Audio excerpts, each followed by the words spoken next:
লোকে আমাকে সবসময় জিজ্ঞেস করে যে কানাই, এখন তুমি বড় হয়ে গেছো, এই বাচ্চাদের সাথে থেকে তুমি সবসময় দুষ্টুমি করো কেন? তুমি বড় হয়ে গেছো, বড়দের মতো থাকো। বেশিরভাগ লোকে এটা বুঝতে পারে না, ভাবে উনি তো ভগবান, ভগবানের মতো গম্ভীর নয় কেন? এবারে আমি কি করে বোঝাবো সবাইকে যে আমার ভগবান হওয়ার পিছনে যে সবচেয়ে বড় রহস্য, তা হলো এই বাচ্চারাই। আমার শক্তি কোথা থেকে আসে? সমস্ত সমস্যার সমাধান করার শক্তি এই বাচ্চাদের থেকেই তো আসে। জীবনে বাঁচার শক্তি, সংসারকে প্রেম শেখাবার শক্তি এই বাচ্চাদের থেকেই আসে। কারণ বাচ্চাদের থেকে বড় কোনো ভগবান হয় না। এবারে দেখুন না, পুরাণ আর বেদের কোনো জ্ঞান নেই ওদের, কিন্তু খুব ভালোভাবেই জানে যে একজন উদাস ব্যক্তির মন কি করে ভোলানো যায়, কি করে তাকে আনন্দ দেওয়া যায়। আর এই এক বিশাল ব্যাপার। কোনো ন্যায়, কোনো নীতির জ্ঞান নেই ওদের, কোনো ভেদাভেদ করতে জানে না। কিন্তু এটা অবশ্যই জানে একজন একা অজানা ব্যক্তিকে নিজের দলের সদস্য কি করে বানাতে হয়, কি করে তাকে আপন করতে হয়। আর এক বড় ব্যাপার, এই বাচ্চাদের থেকে অনেক কিছু শেখার আছে। তাই আপনারাও নিজেদের জীবনে গম্ভীর হওয়ার চেষ্টা কখনোই করবেন না। আর যদি করেন তাহলে এই সংসার খুবই নিরস লাগবে আপনার। আপনিও বাচ্চাদের মতো নিষ্পাপ থাকুন আর নিজেকে আনন্দে রাখুন। লাভ আর ক্ষতির ঊর্ধ্বে গিয়ে সম্পর্ককে দেখুন। জ্ঞান অর্জন করার পরিবর্তে ভালোবেসে সম্পর্ক পালন করুন। আপনি নিজেই বুঝে যাবেন যে এই সংসার কতটা সুন্দর। রাধা রাধা। কথায় আছে, জীবনে সম্পর্ক নিয়ে কখনো অঙ্ক কষা উচিত নয়। এই কথা তো ঠিক। যদি এই সম্পর্কে লাভ, ক্ষতি, গুণ, ভাগ এসব চলে আসে, তাহলে সবকিছু শুধু ব্যবসা হয়ে যায়। এই পুরো খেলাটাই হয়ে যায় অঙ্কের। আর এই জীবন নিশ্চিত রূপে অঙ্ক কষা নয়। এই জীবনে আনন্দকে বাড়ানো, কষ্টকে কমানো গণিতের খেলা নয়, ব্যবহার আর প্রেমের খেলা। কখনো কারোর মাথায় হাত রেখে তাকে শুভেচ্ছা জানালে হয়তো সেটা রাধা রাধা। বিপদ, বিপদের কথা শুনলে আমরা সবাই সচেতন হয়ে যাই। এই সংসারে এরকম কোনো প্রাণী নেই যে বিপদে পড়েনি, যে বিপদে ঘিরে থাকেনি। এবার কেউ কেউ বিপদের মুখোমুখি হয়ে বিজয় লাভ করেছে, কেউ কেউ তা পারেনি। কিন্তু বেশিরভাগ লোকেই বিপদের এই সময় কেটে যাওয়ার পরে বিপদের বিষয়ে ভুলে যায়। আর এটাই তার সব থেকে বড় ভুল হয়। বিপদের সাথে জড়িত এই তিনটি কথা সব সময় মনে রাখবেন। প্রথম, যারা আপনাকে বিপদে আপনি মনে রাখেন, তাহলে বিপদ ভুলেও কখনো আপনার জীবনে আর আসবে না। রাধা রাধা। মানুষ জন্ম নেয়, আর জন্ম নিলেই তার জীবনযাত্রা শুরু হয়ে যায়। তারপর সে পরিশ্রম করে, লড়াই করে, আর সে তার ফল অবশ্যই পায়। সেই নিজের জীবনযাত্রা নিজেই সাজায়। তার জীবনে ভয় ততক্ষণ প্রবেশ করে না যতক্ষণ না সে জীবনে কিছু অর্জন করে। একবার সে কিছু পেয়ে গেলে তারপরে সেটা হারিয়ে যাওয়ার ভয় মনের মধ্যে জন্ম নেয়। তারপর সে ভাগ্য, জ্যোতিষ, ভবিষ্যৎ এইসব দেখতে ব্যস্ত হয়ে পড়ে। আমি আপনাকে একটা প্রশ্ন করছি, আপনি যখন এই সংসারে এসেছিলেন, কি নিয়ে এসেছিলেন যে আপনি হারাবেন? কিছুই না। আপনার বশে আপনার জীবনের সেই মুহূর্তই আছে যা আপনার হাতে আছে, অন্য কিছুই নয়। আপনার হাতে আছে আপনার কর্ম। যে জীবনে দুর্ভাগ্যে হতাশ হয় না, যে অসফলতার জন্য ভেঙে পড়ে না, সেই এই জীবনে বিজয়ী হয়। বলুন, যখন আপনার জীবনে কিছুই ছিল না, কি করেছিলেন? পরিশ্রম করেছিলেন, লড়াই করেছিলেন, আর সেই সব কিছু পেয়েছেন যা পেতে চেয়েছিলেন। তাহলে আজ সব পাওয়ার পর ভয় কিসে? সেই সব জিনিস কি আপনাকে পরিশ্রম করার থেকে আটকায়? না। সেই জন্য নিজের হাতের রেখায় কখনো নিজের পথ খুঁজবেন না, কারণ এই সংসারে যাদের হাতই নেই তারাও নিশ্চিতভাবে তাদের নিজের পথ নিজেই বানিয়ে নেয়। তাহলে আপনার কি নিয়ে চিন্তা? রাধা রাধা। লোকে বলে মানুষ নিজের ভবিষ্যৎ জন্ম থেকেই লিখিয়ে আনে, অর্থাৎ এখানে এই কপালে। ভাগ্য দেবতা আমাদের সমস্ত উত্থান, সমস্ত পতনের হিসেব সবটা লিখে দেন। কিন্তু কপালে কেন, পায়ে নয় কেন? যদি পায়ে লেখা হয় তাহলে আমরা পড়তে পারবো, যদি কপালে লেখা হয় আমরা ছাড়া বাকি সবাই পড়তে পারবে। এবারে আমাদের কপাল এখানে তাই প্রতিফলিত হয় যা আমাদের মস্তিষ্কে আছে, আর মস্তিষ্কে থাকে আমাদের ভাবনা। তাই এই ভাবনার ধনাত্মক হওয়া অত্যন্ত জরুরি।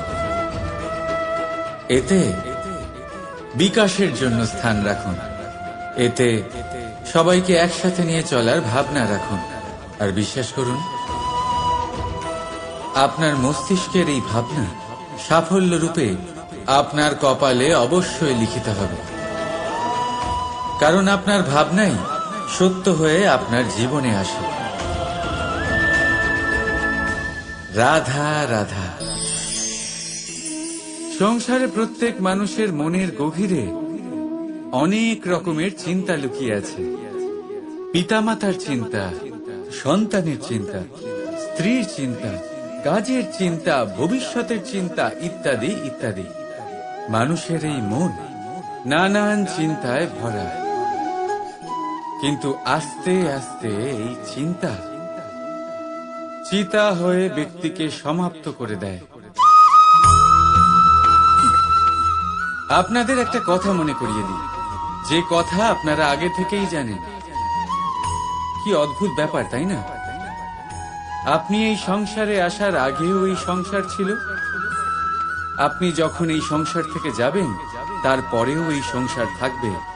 অর্থাৎ আপনার আসার আগে এবং আপনার যাওয়ার পর যে সময়, সেটা আপনার হাতে নেই। তাহলে আপনার হাতে কি আছে? আপনার হাতে আছে সেই সময় যেটা আপনি এখন কাটাচ্ছেন, সেই সময় যখন আপনি আমার কথা শুনছেন আর পর্যবেক্ষণ মনকে একাগ্র করে তোলে। রাধা রাধা।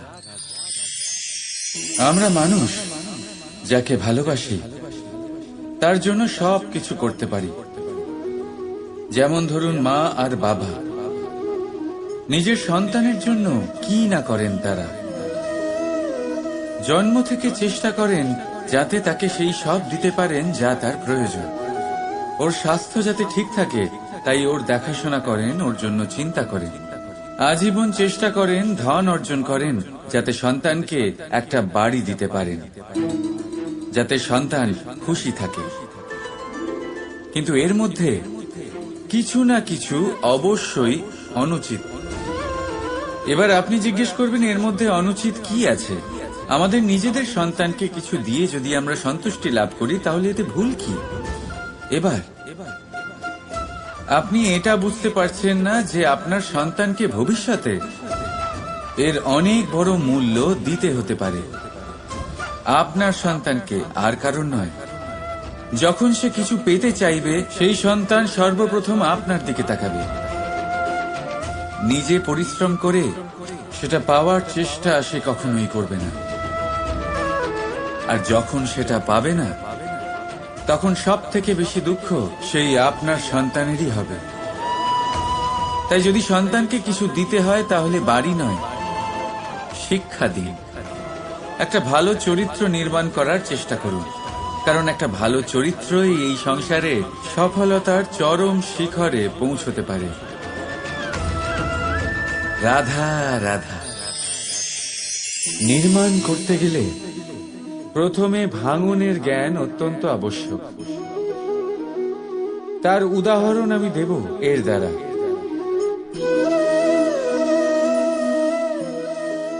এই সুস্বাদু পায়েস, এটা তৈরি হয় পুষ্টিকর ভাত দিয়ে। কিন্তু আপনারা কি জানেন এই ভাত কিভাবে তৈরি হয়? কতটা পরিশ্রম করতে হয় এই ভাতকে? সর্বপ্রথম একে জলে ডুবে থাকতে হয়, তারপর সূর্যের প্রবল তাপে একে গরম হতে হয়, আর তারপরে ঢেঁকির মার সহ্য করতে হয়।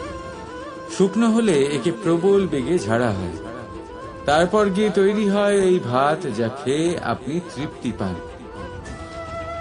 সব থেকে বড় সহায়ক রাধা রাধা।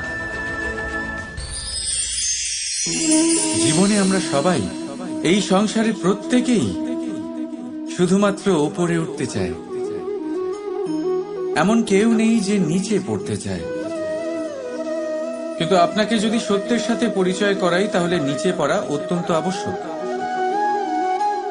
যখন আপনি নিচে পড়েন, তখন সর্বপ্রথম আপনার মনে পড়ে ওপরে যখন ছিলেন, সেই স্থান, সেই সময় এবং তার গুরুত্ব কি ছিল। তার থেকেও বড় শিক্ষা, আপনার যখন পতন ঘটে, তখন আপনি বুঝতে পারেন আপনার আপনকে, আর আপনার ভয় পাবেন না। এটা আপনাকে জীবনের খুব বড় এক শিক্ষা দিয়ে যায়। রাধা রাধা। এই সংসারকে আপনি কেমন করে জানবেন, কেমন করে বুঝবেন? এবার আপনার উত্তর বড়ই সহজ হবে। সংসারকে নিজে চোখে দেখে। এটা অবশ্যই উচিত। এবারে দেখুন না, আমরা নিজে চোখে এই সংসারকে দেখি, একে চিনি, তারপরে আমরা বুঝতে পারি। কিন্তু আমরা এটা খেয়াল করতে পারি না যে সমস্ত সংসারকে দেখছে যে চোখ, তা কতটা ছোট হয়, তাই না? একা একজোড়া চোখ আমাদের সমস্ত সংসারকে দেখায়। তাহলে ভেবে দেখুন আপনার কাছে আর কি কি আছে। দুটি চোখ আছে, দুটি কান আছে, বলার ক্ষমতা আছে, যা দিয়ে আপনি শব্দ নির্মাণ করতে পারেন, শব্দ যা দিয়ে আপনি ব্রহ্ম বানাতে পারেন। দুই হাত আছে, যদি সে চায় তাহলে পাতাল খুঁড়ে সে জল নিয়ে আসতে পারে। দুটি পা আছে, যদি সে চায় তাহলে সংসারে যত বড়ই পর্বত হোক না কেন তাকে পার করতে পারে। একটা হৃদয় আছে, যে প্রেমের বন্ধনে সবাইকে বেঁধে রাখে। একটা মন আছে, যে প্রকাশের থেকেও বেশি তীব্র গতিতে চলে। এক মস্তিষ্ক আছে, যে যত বড়ই সমস্যা হোক না কেন সমাধান বের করে ফেলে। এবারে ভেবে দেখুন আপনার কাছে কি কি নেই। বোঝার চেষ্টা করুন আপনি কতটা ধনবান। এই সংসারে সেই ব্যক্তি সুখী নন যার কাছে ধন আছে। সুখী সেই যে ধনের সদ্ব্যবহার করে। ঠিক তেমনি আপনার ধন হলো আপনার এই শরীরের ক্ষমতা। এই শরীরের ক্ষমতাগুলিকে ব্যবহার করে ধনাত্মক দৃষ্টিভঙ্গিতে সবকিছু দেখুন। এই সংসারকে বুঝুন, নিজেকে বুঝুন। এই সুখ চাইলেও আপনার থেকে দূরে থাকতে পারবে না। রাধা রাধা। এই পেরেককে দেখতে পাচ্ছেন আপনি? এর আকার কতটা সুন্দর। আর এই আকারের কারণে খুব সহজেই একে দেওয়ালে রোপণ করা যায়। কিন্তু যখন আপনি এই পেরেককে দেওয়াল থেকে বাইরে আনেন, আপনি দেখবেন ওখানে একটা চিহ্ন রয়ে যায়। ঠিক এমনই হলো আমাদের মুখ থেকে বের করা কড়া শব্দ। যখনই আমাদের মুখ থেকে এই কটাক্ষ বেরোয়, তখন তা কোনো ব্যক্তির মনকে আঘাত করে। আর তারপরে আপনি যতই তার কাছে ক্ষমা চান না কেন, কিন্তু তাও তার সেই ঘা পূরণ হয় না। আপনার বলা সেই কথা, সেই কঠোর চিহ্ন ওই ব্যক্তির মনের দেওয়ালে খোদাই হয়ে থাকে।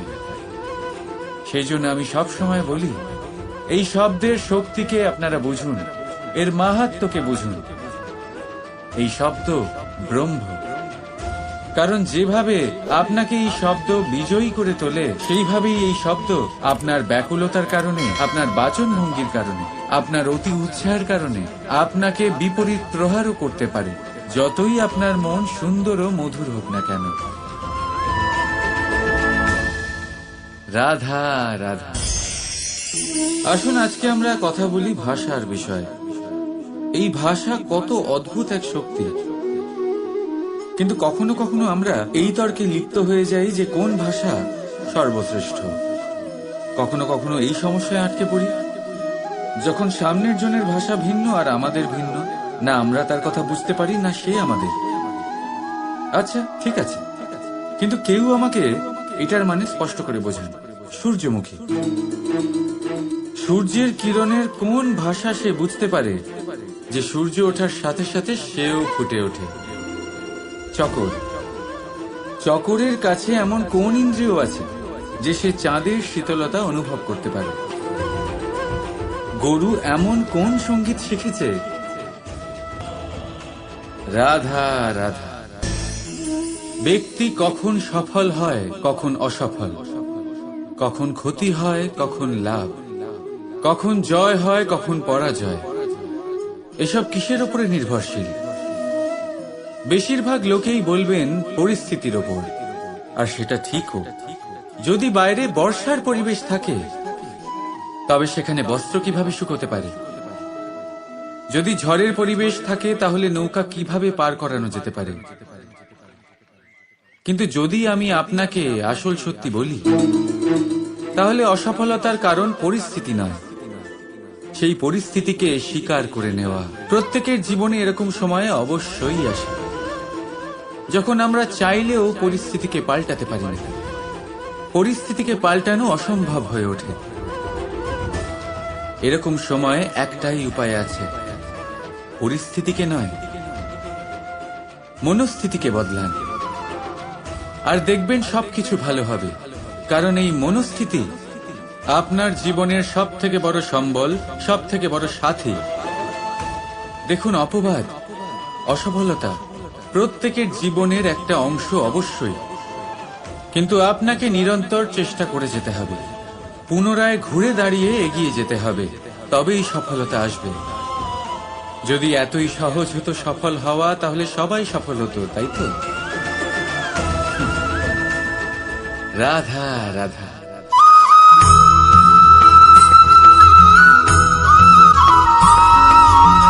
পঞ্চতত্ত্বের মধ্যে দ্বিতীয় তত্ত্ব হল ধরণী, ভূমি, যাকে আমরা ধরণী মাতা বলি।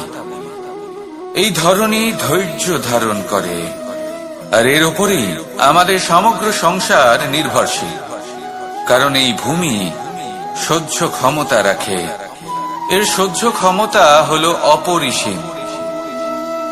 সন্তান যতই আঘাত প্রদান করুক না কেন, প্রেম পূর্বক সহ্য করে, আর তার বদলে অমূল্য রত্ন প্রদান করে। সন্তান যদি হাল চালায়, তাহলে তার বদলে তাকে অন্ন প্রদান করে। এটাই হলো ধরণী। এবার এর থেকে আমরা কি শিক্ষা পেতে পারি? এটাই যে কারোর জন্য কিছু করা বা কাউকে কিছু দেওয়া মনে কোনো কামনা ছাড়াই। আর এই কথাটা বুঝে যান, যদি কারোর জন্য কামনা না রেখে বা কোনো পাওয়ার আশা না রেখে কারোর জন্য কিছু করেন বা কারোকে কিছু দেন, যদি এটা আপনি শিখতে পারেন, তবে আপনি ভালোবাসতে শিখে গেছেন। আর সেই জন্যই এই ধরিত্রীকে মাতা বলা হয়।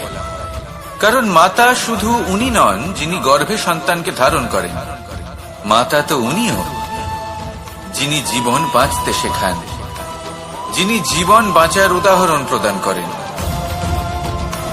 তাহলে ধরণীর থেকে এই নিঃস্বার্থ ভাব শিখুন, নিঃস্বার্থ ভালোবাসা শিখুন, আর এই ভালোবাসার সাথেই বলুন রাধা রাধা।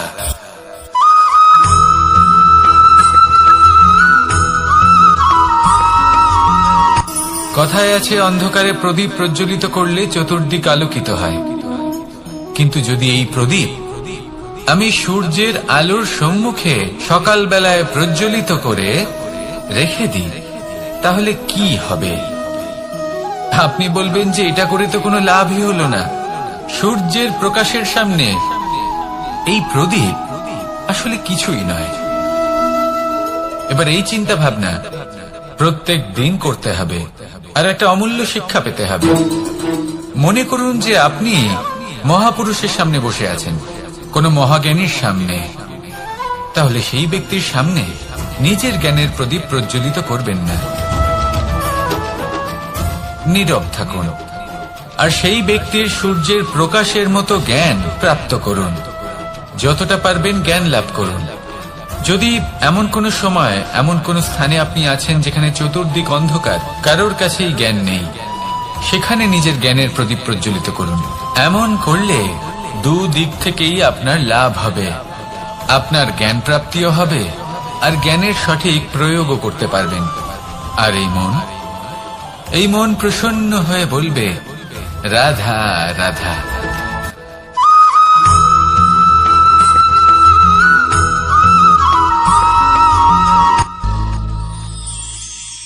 শিশিরের বিন্দু পাতার উপর পড়ে আর তার গায়ে লেগে থাকে, পাতা তাকে শুষে নিতে পারে না আর শেষ পর্যন্ত সে ঝরে পড়ে যায়। অন্যদিকে রয়েছে মেঘ এবং চাতক, এদের মধ্যে অনেক দূরত্ব থাকে। মেঘ থাকে আকাশে আর চাতক থাকে ধরিত্রীতে। কিন্তু যখন এই মেঘ থেকে বৃষ্টি ঝরে পড়ে, এই চাতক কিন্তু সেই জলই পান করে, নয়তো সে তৃষ্ণার্ত থেকে যায়। এবার অন্যদিকে দেখলাম শিশির বিন্দু আর পাতার এই সম্পর্ক, এরা খুব কাছাকাছি থাকে, ঘনিষ্ঠও থাকে। অন্যদিকে রয়েছে মেঘ এবং চাতকের সম্পর্ক, যাদের মধ্যে অনেক দূরত্ব থাকা সত্ত্বেও তারা খুব ঘনিষ্ঠ, তাই না? এই সারমর্ম খুব সরল। এই নৈকট্য, এই দূরত্ব, তা আপনার সম্পর্কে প্রভাব কিছুতেই ফেলতে পারে না। এই নৈকট্য, এই দূরত্ব, এইসব হলো শুধুমাত্র মনের ব্যাপার। কখনো আপনি অনুভব করেছেন আপনি কারোর থেকে অনেক অনেক দূরে আছেন, অনেক দূরে আছেন, তাও সেই ব্যক্তির প্রতি আপনি টান অনুভব করেন। সেখানে আপনি কারোর সাথে প্রত্যেক দিন অতিবাহিত করেন, সমস্ত জীবন অতিবাহিত করেন, সব থেকে বেশি সময় তার সাথে অতিবাহিত করেন, তাও তার প্রতি সেই টান অনুভব করেন না। এই সংকেত হলো মনের দূরত্বের। তাহলে মনের এই দূরত্ব দূর করুন আর আমার সাথে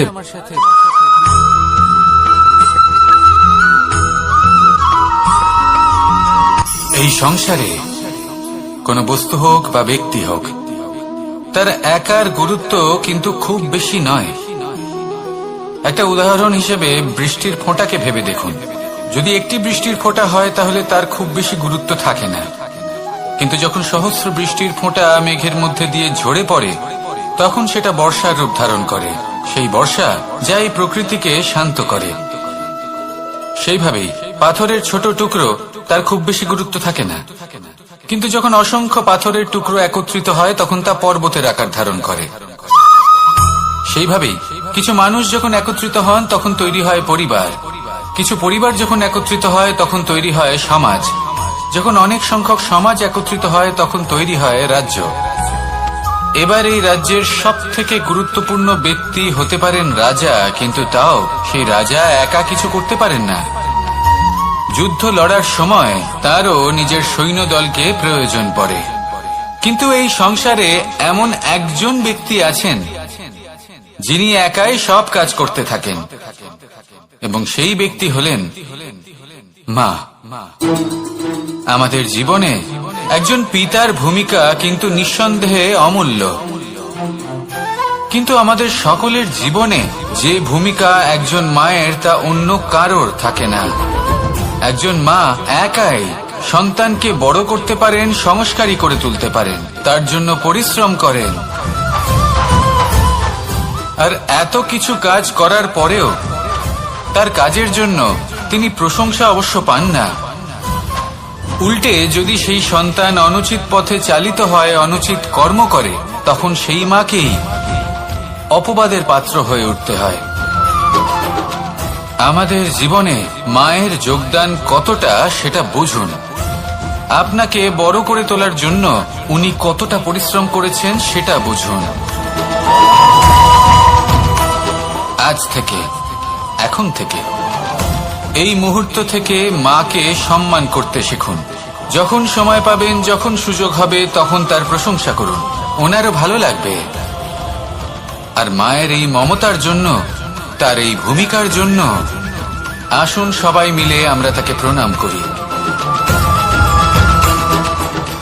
আর সকলে মিলে ভালোবেসে বলি রাধা রাধা।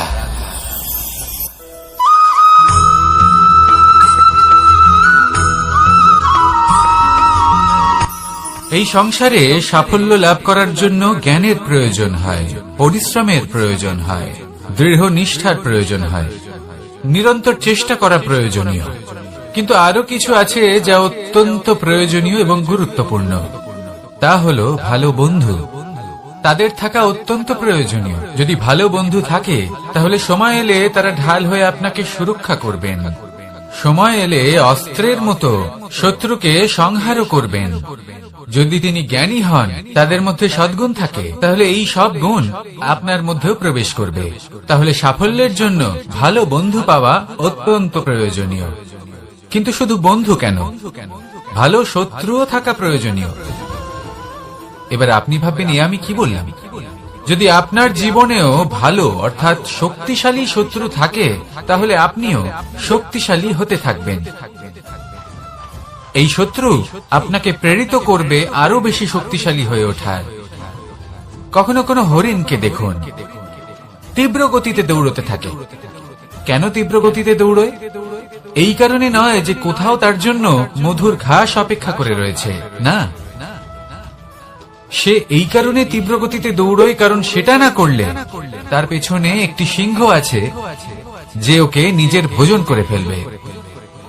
তাই জীবনে বিপদ, সংকট, এই সবকিছুও হলো অত্যন্ত গুরুত্বপূর্ণ। তার সম্মুখীন হতে শিখুন আর আমার সাথে ভালোবেসে বলুন রাধা রাধা।